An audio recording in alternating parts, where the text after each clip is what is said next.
আসসালামু আলাইকুম প্রিয় দর্শক, অন্য মঞ্চ অনুষ্ঠানে আপনাদেরকে স্বাগত জানাচ্ছি। 11 দলীয় জোটের যে 77 জন সংসদ সদস্য শপথ গ্রহণ করেছে তাদের সংসদ সদস্য পদ বিলুপ্ত হতে চলছে। অর্থাৎ এই 77 জন সংসদ সদস্য যেখান থেকে নির্বাচিত হয়েছিল, আগামী 90 দিনের মধ্যে এদের সংসদ সদস্য পদ শূন্য হয়ে যেতে পারে এবং সেখানে পুনরায় নির্বাচন হবে 77 জন। আপনারা জানেন যে এই যে জাতীয় নির্বাচনটা হয়ে গেল 12 ফেব্রুয়ারি, ত্রয়োদশ জাতীয় সংসদ নির্বাচন, সেই নির্বাচনে বিএনপি সংখ্যাগরিষ্ঠ আসনে বিজয়ী হয়েছে, প্রায় 213+ বিজয়ী হয়ে তারা সরকার গঠন করেছে। আর জামায়াতে ইসলাম সহ 11 দলীয় জোট 77টি আসনে বিজয়ী হয়েছে তারা। আচ্ছা, এখন পেশটা লাগছে কোনখানে? আলী রিয়াজ, ওই যে আমেরিকার যে দালালটা আসছিল বাংলাদেশে, ডক্টর ইউনূস হায়ার করে যাকে নিয়ে আসছিল, পেশটা লাগাইছে সে। আচ্ছা, আলী রিয়াজ যে জুলাই চার্টার করছে, সংবিধান সংস্কার কমিটি যে ছিল, তারা যে জিনিসটা করেছে, যে জিনিসটা তারা লিখেছে, এটা তো হলো একটা, মনে করেন যে খসড়া। খসড়া কিভাবে হলো? যদিও এটার উপরে হানা ভোট হয়েছে, কিন্তু বাংলাদেশের সংবিধান এবং সকল আইনজ্ঞ, ব্যারিস্টার, সংবিধান বিশেষজ্ঞ যারা আছে, তারা বলছেন, বা এই যে আমার কাছেও সংবিধান এখানে আছে, আপনারা দেখে নিতে পারেন, এই যে সংবিধান, এটা উঠাও, এই সংবিধানে কি বলে? সংবিধানে বলে, দেখেন, বিএনপি কিন্তু এই নির্বাচনে, এই এমপি ইলেকশনে তারা নির্বাচিত হয়েছে এমপি হিসেবে। তারা না, খালি যে 300 আসনে সংসদ নির্বাচন হয়েছেন, জনগণ তাদেরকে ভোট দিয়েছে কি জন্যে? এমপি হিসেবে তাদেরকে, সংসদ সদস্য হিসেবে তাদেরকে নির্বাচিত করছে। বাস, তাহলে তো তারা স্বভাবত কারণেই সংসদ সদস্য হিসেবে শপথ গ্রহণ করবে তারা। তাহলে বিএনপি সংসদ সদস্য হিসেবে শপথ গ্রহণ করেছেন। আচ্ছা, জামাত সহ 11 দলীয় জোট, ওনারা 77 জন সংসদ সদস্য হিসেবে শপথ গ্রহণ করবেন, এটাই স্বাভাবিক। এখন মজার কথা হলো কি, আলী রিয়াজ বা সংস্কার কমিশন যে জুলাই চার্টার করছে বা সংবিধান সংস্কার করছে, সেটা তো হলো ভাই একটা খসড়া। এইটা যখন আপনি, এখন যে সংবিধানটা, এই সংবিধানে কি ওটা ঢুকাইতে পারছেন? সারা পৃথিবীর স্বীকৃত নিয়ম হলো কি, সংসদে আলাপ আলোচনা কইরা সিদ্ধান্ত নেবে যে এইটাকে গণভোটে দেওয়া হোক। কিন্তু ইনারা তা না করে আগেই এটাকে গণভোটে দিয়েছেন। তো ভালো কথা, গণভোটে যে দিচ্ছেন, এখন এইটা সংবিধানের অংশ তো হয় নাই। কারণ সংবিধানের অংশ হইতে গেলে এটা সংসদে গৃহীত হইতে হবে, পাশ হইতে হবে। তাহলে যে জিনিসটা এখনো খসড়া আছে, সংবিধানের অংশ হয় নাই, সেই জিনিসটার উপর ভিত্তি করে আপনি কিভাবে সংবিধান সংস্কার কমিশনের সদস্য হিসেবে আপনি শপথ গ্রহণ করেন? এটা তো সংবিধান নাই। এই কারণে, যেহেতু আপনারা সংবিধান বহির্ভূত ভাবে প্রথমত দুইটা কাজ করছেন, একটা হলো সংবিধান মোতাবেক আপনারা সংসদ সদস্য হিসেবে শপথ গ্রহণ করছেন, খুব ভালো কথা। কিন্তু পরক্ষণে যখন আপনি আবার ওই সংবিধান,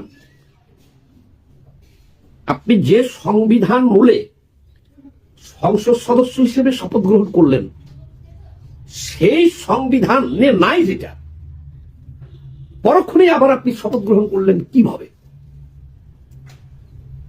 সেহেতু যে মুহূর্ত থেকে জামায়াতের 11 দলীয় জোটের 77 জন সংসদ সদস্য সংবিধান সংস্কার কমিশনের সদস্য হিসেবে শপথ গ্রহণ করেছেন।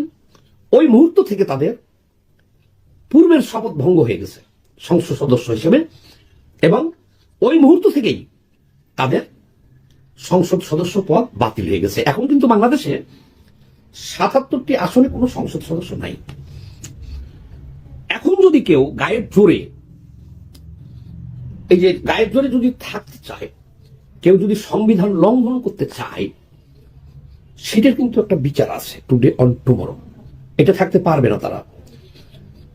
অচিরেই হাইকোর্টে রিট হবে এবং সে প্রস্তুতি নিয়ে নিচ্ছে কিছু আইনজীবী।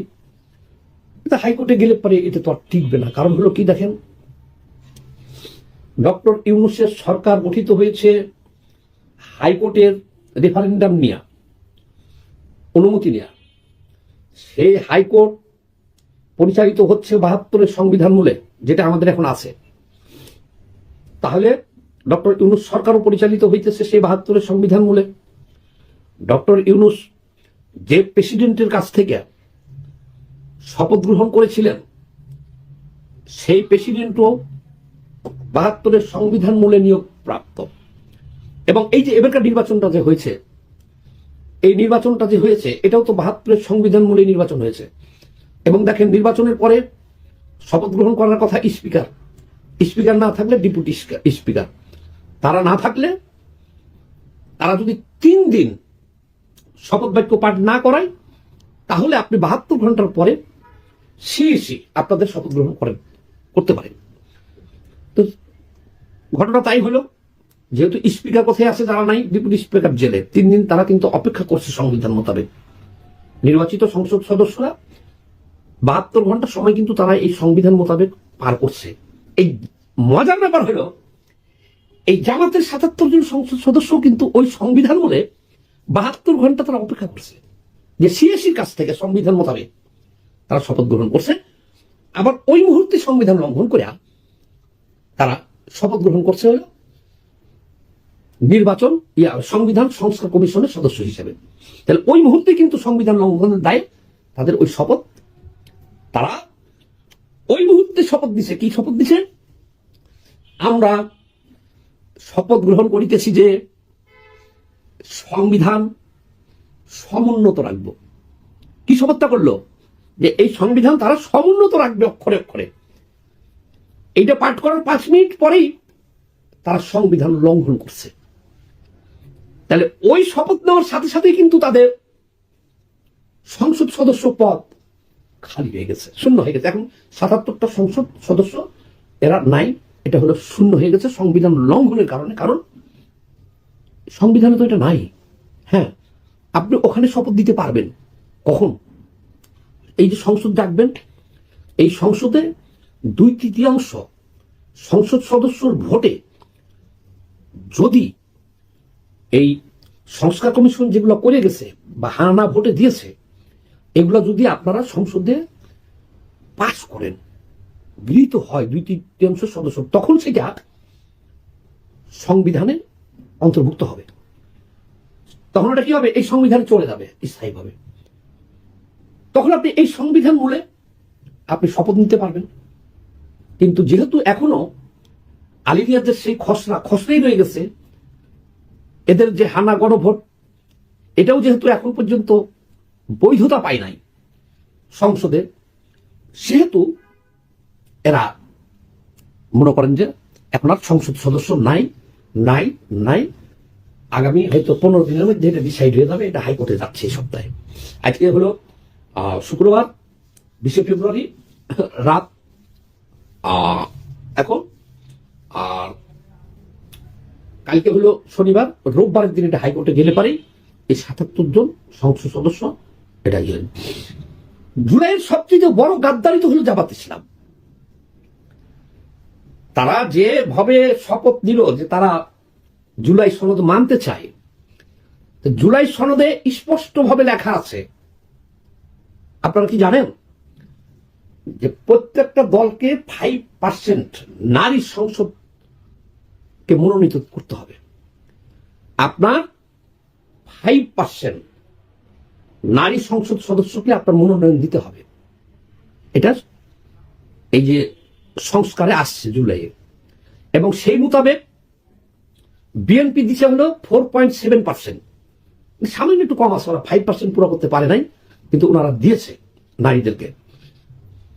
বাসদ মার্ক্সবাদী দেখলাম ওনারা বেশি দিচ্ছে, 5%, ওই কমিউনিস্ট পার্টিও দিচ্ছে, আরো যারা দিচ্ছে কম বেশি, যাই হোক পুরো 5% না পারলেও দিচ্ছে। কিন্তু এই জামাত 11 দলীয় জোট, একজন নারীকেও তারা সংসদ সদস্য হিসেবে তারা নমিনেশন দেয় নাই। তাহলে এরা জুলাই গাদ্দার না? এরা বলছে যে আমরা জুলাই সনদ মাইনার শপথ গ্রহণ করব, যে ফাল পাততে পারতে যে শপথ নিতেছে আর সবাইকে বলতেছে যে এরা জুলাই গাদ্দার। ওনারা যে সবচেয়ে বড় জুলাই গাদ্দার, এটা তো আপনাদেরকে দেখাই দিলাম।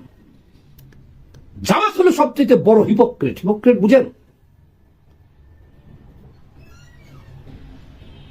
5% নারী, আপনি যদি জুলাই সনদ মানেন তাহলে 5% নারীকে তো আপনার মনোনয়ন দিতে হবে। তাহলে তো আপনি একজনকে দেন নাই, তো আপনি জুলাই সনদ মানেন না। একমাত্র মানে নাই হলো জামাত, এরা হলো জুলাই গাদ্দার। আবার দেখেন, নারীদেরকে এমপি করা যাবে না, এই জন্য তো নমিনেশন তারা দেয় নাই, নারী নেতৃত্ব মানবে না। 2001 সালে বিএনপির হাতে পায়ে ধরে এই জামায়াতের শফিকুর রহমান তার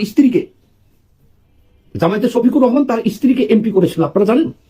2001 থেকে 2005 পর্যন্ত বিএনপির আমলে জামাতের এমপি ছিল, এই সিলেকশন এমপি ছিল এই শফিকুর রহমানের স্ত্রী। তাহলে কেন তার স্ত্রীকে যদি এমপি করা দিতে পারে, তাহলে তারা এই জুলাই সনদ মাইনা 5% নারীকে, একজন নারীকেও কেন তারা নমিনেশন দিল না? অর্থাৎ তারা নারী নেতৃত্ব হারাম। তাই তোমার বউ এমপি হলো কেমনে? আবার এখন যে 50 জন নারী সাংসদ হবে, এর মধ্যে এরা যেহেতু 77 জন, এরা কতজন পাবে এটা নিয়ে দেখেন বিশাল লবিং চলতেছে। মগবাজারে দেখেন নারীদের সিরিয়াল, কাকে কাকে করা হবে, মানে তারা তো পাবে 50টার মধ্যে। বিএনপি কতটি পাবে সংখ্যা অনুপাতিক হারে, তারাও নারী সংসদ পাবে। তাহলে এখন তারা আবার নারী সংসদ কিভাবে নিবে ওখান থেকে? এই জন্য বলছি জামাত হলো হিপোক্রেট। জামাত যা বলে তা করে না। জামাত ধার্মিক দল হলেও তারা ধর্ম মানে না। জামাত, আপনারা এখন কি বুঝলেন? এর চাইতে বড় হিপোক্রেট কেউ আছে? আপনাদের তো দেখাই দিলাম যে জুলাই সনদ তারা অমান্য করছে, তারা মানে নাই। আর এরা এই যে সংসদ, তারা বলতেছে ফুল দেওয়া হারাম। আবার আজকে 21শে ফেব্রুয়ারি দেখলাম ঘোষণা দিচ্ছে জামাতের আমির ফুল দিতে যাবে, কিন্তু ফুল দেওয়া কিন্তু তাদের জন্য হারাম। এত বছর 54 বছর বলে আসতেছে। 14 ডিসেম্বর বৌদ্ধভূমিতে শিবিরকে পাঠাইছে ফুল দিতে, কিন্তু তারা কিন্তু বলছে ফুল দেওয়া হারাম। এরই নাম হলো জামাত। এরা হলো জুলাই বেচতেছে। 13 বছর রাষ্ট্রীয় ক্ষমতা ইউনূসের সাথে মিলে চক্রান্ত করে তারা দখল করে রাখছিল, কিন্তু দেখেন ওনাদের সুবিধা মতো ওনারা কিন্তু জুলাই মানে না। এরা হলো জুলাই গাদ্দার। অতএব সাধু সাবধান, সোচ্চার হন। সংবিধান লঙ্ঘন করলে তার সাজা কিন্তু মৃত্যুদণ্ড। সংবিধান তারা লঙ্ঘন করছে, সংসদ সদস্য পদ চলে গেছে। গতকাল রাত থেকে দেখেছেন যে সারা বাংলাদেশের বিভিন্ন শহীদ মিনারে ফুল দিচ্ছে বিভিন্ন দল।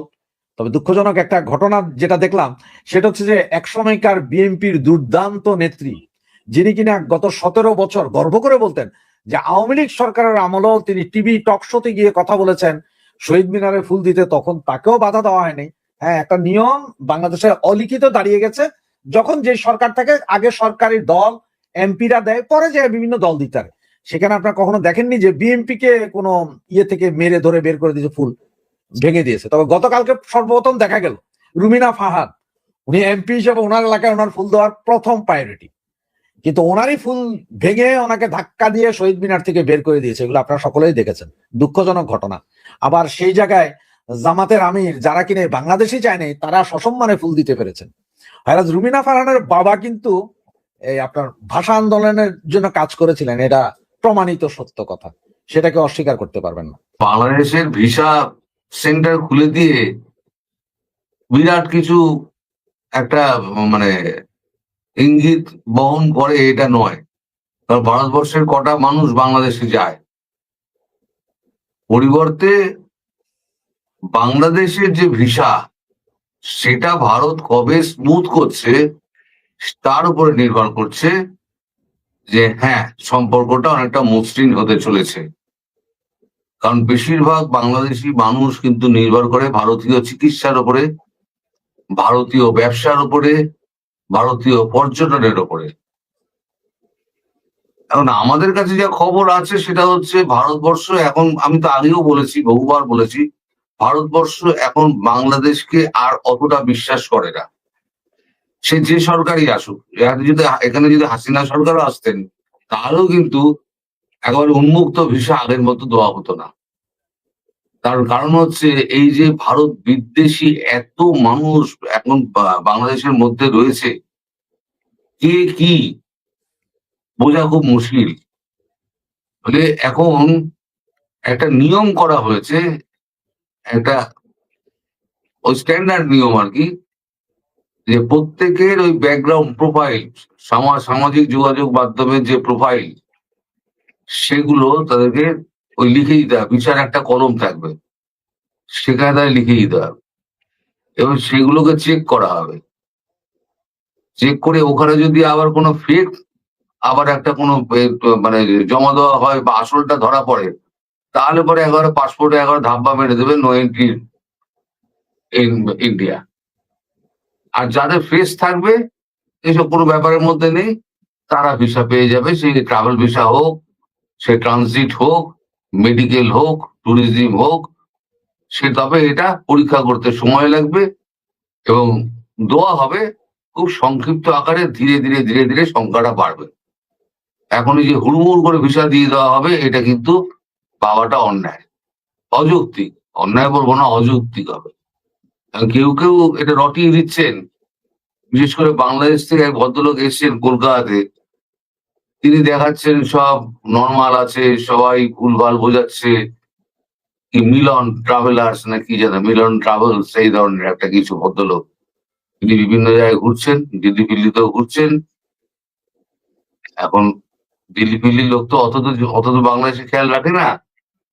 তুই একবার উড়িষ্যা যা, একবার বিহার যা, এক বিহারি 100 সে বাড়ি। ঈশান কিষান দেখছেন না, ঈশান কিষান, এক বিহারি সবসে ভারী। বিহার, উড়িষ্যায় বাঙালি দেখলেই ধরে পেটাচ্ছে। আমাদের এখানে কাগজেও বেরিয়েছে, দীপ্তিমান বাবু নিশ্চয়ই খেয়াল করেছেন, যে উড়িষ্যায় বাংলাদেশি যাবার বাংলায় কথা বললে তাকে 1000 রকম সন্দেহ করা হচ্ছে। এবং কেরলেও এখন এটা শুরু হয়েছে। কেরল, তামিলনাড়ু, তেলেঙ্গানা, অন্ধ্রপ্রদেশ, এইসব জায়গায় এখন যারা এই বাংলাদেশি রয়েছে, এমনকি বাঙালি রয়েছে, তারাও এখন হিন্দিতে কথা বলে। তাদেরকে চার্জ করা হবে। মানে বাংলাদেশ সম্পর্কে একটা নেতিবাচক একটা ধারণা তৈরি হয়ে গেছে গোটা ভারতবর্ষে। আগে দক্ষিণটা বাদ ছিল, এখন দেখছি দক্ষিণটাও ঢুকে গেছে এই ছোঁয়াচে রোগের মতো, ভাইরাসের মতো। বাংলা থেকে লোক গেলেও তাদেরও কিন্তু সন্দেহ চোখে দেখা হচ্ছে। এখন আমরা এখন হিন্দি বলতে বলতে অভ্যস্ত। যেমন ওরা বোঝে যে এটা হচ্ছে বাঙালিদের হিন্দি, তো ওরা জিজ্ঞেস করবে, ও আপ ভদ্রলোক হ্যাঁ, তুমি তার মানে বুঝে নিতে হবে তুমি কলকাতার লোক। আমি ভদ্রলোক নেই হ্যাঁ, আমার নাম অমুক হ্যাঁ, প্যাদানি শুরু হয়ে যাবে। ভদ্রলোক মানে হচ্ছে তুমি হচ্ছে ওদের কাছে হচ্ছে বাঙালি। হ্যাঁ, मैं ভদ্রলোক হুঁ। বলো আইয়ে আইয়ে বৈঠিয়ে দাঁড়া, ঠিক আছে। ওখানে গেলে, তোমাদের ওখানে গেলে কিছু টার্ম আছে যা জিজ্ঞেস করলে আমি সদুত্তর না দিতে পারলে তোমরা ধরে ফেলবে আমি ভারতীয়। মানে ভারতবর্ষ এখন চূড়ান্ত সতর্ক হয়ে গেছে বাংলাদেশের ব্যাপারে। এত ভারত বিরোধী। কালকে আমি একটা চ্যানেল দেখছিলাম, সুলতানা আপার একটা চ্যানেল। সেখানে পান্নালাল নাকি একজন এসেছিলেন, পান্নাবাবু একজন, হ্যাঁ, তিনি কোনো কাগজের সম্পাদক ছিলেন। মঞ্জুরুল করিম তিনি পান্না। বলছেন যে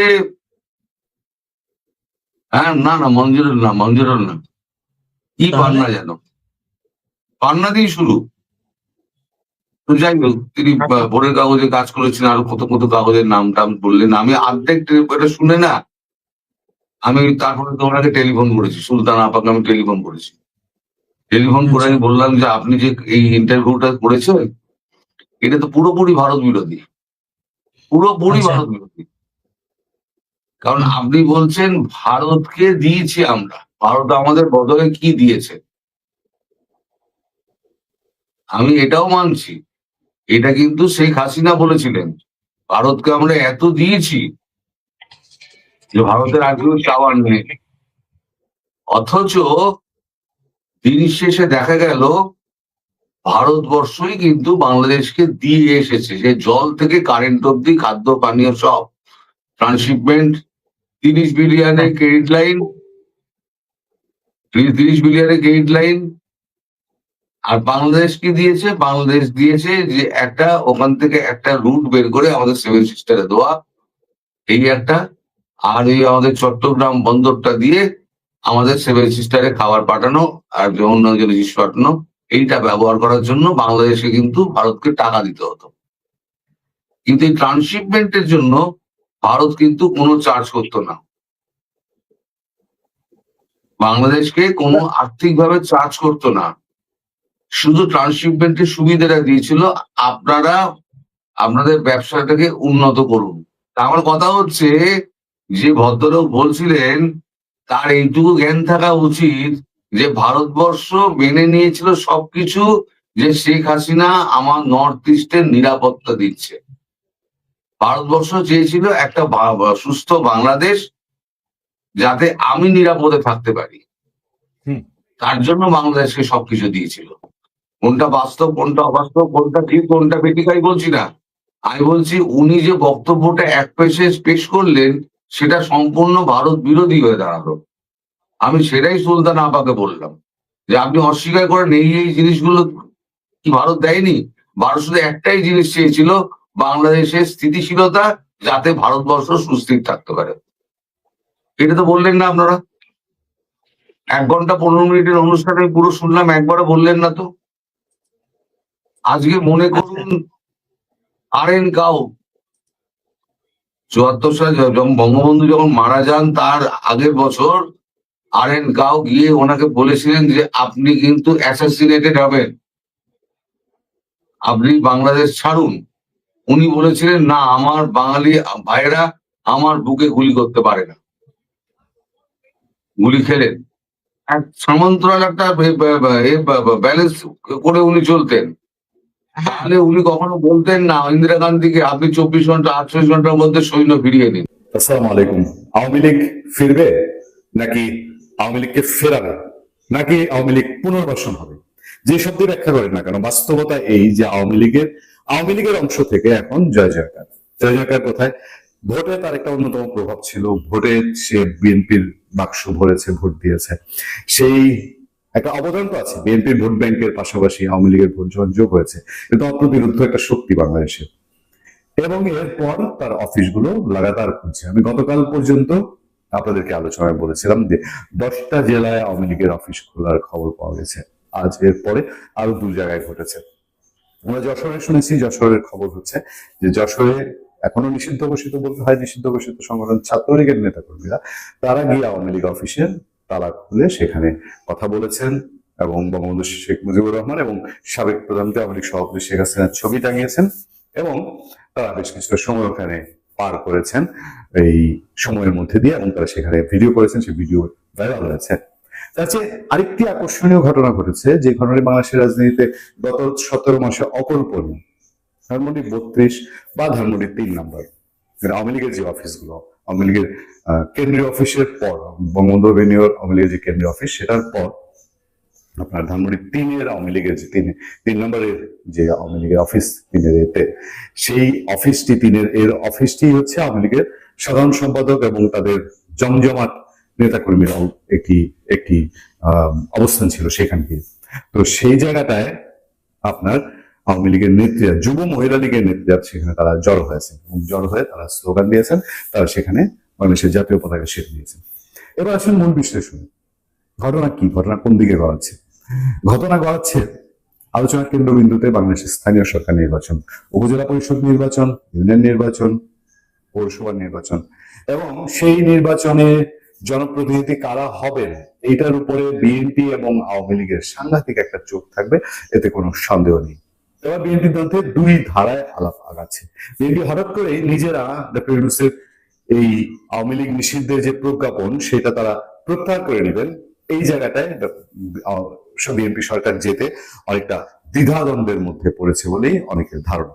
তাদের ধারণা যে সামনে যে ঘটনাগুলো ঘটবে সেই ঘটনাগুলো হচ্ছে যে আওয়ামী লীগের নিষেধাজ্ঞা প্রত্যাহার ইস্যুতে বিএনপি একটা কৌশলী ভূমিকা পালন করবে। কৌশলী ভূমিকাটা এমন হতে পারে যে স্থানীয় সরকার নির্বাচনের তফসিল ঘোষণা এবং আওয়ামী লীগের নিষেধাজ্ঞা প্রত্যাহার দুটা একই সঙ্গে হতে পারে। সেই প্রত্যাহারটা খুব কারিগরি ভাবে হতে পারে, খুব কৌশলগত ভাবে হতে পারে। সেই কৌশলগতটা কি?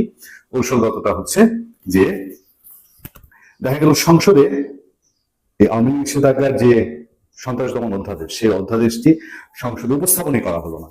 যদি বিএনপি সেটা পাশ না করার ইচ্ছা থাকে তাহলে উপস্থাপন করা হলো না। উপস্থাপন করা যদি না হয় তাহলে সেটি অটোমেটিকলি আর পাশের ব্যাপার আসে না। ফলে আওয়ামী লীগের নিষেধাজ্ঞা প্রত্যাহার থেকে যায় এবং আওয়ামী লীগের বহু নেতাকর্মী যারা সন্ত্রাস দমন অধ্যাদেশের মাধ্যমে আইনের জেলখানায় আছেন তারা মুক্তি পেয়ে যায়।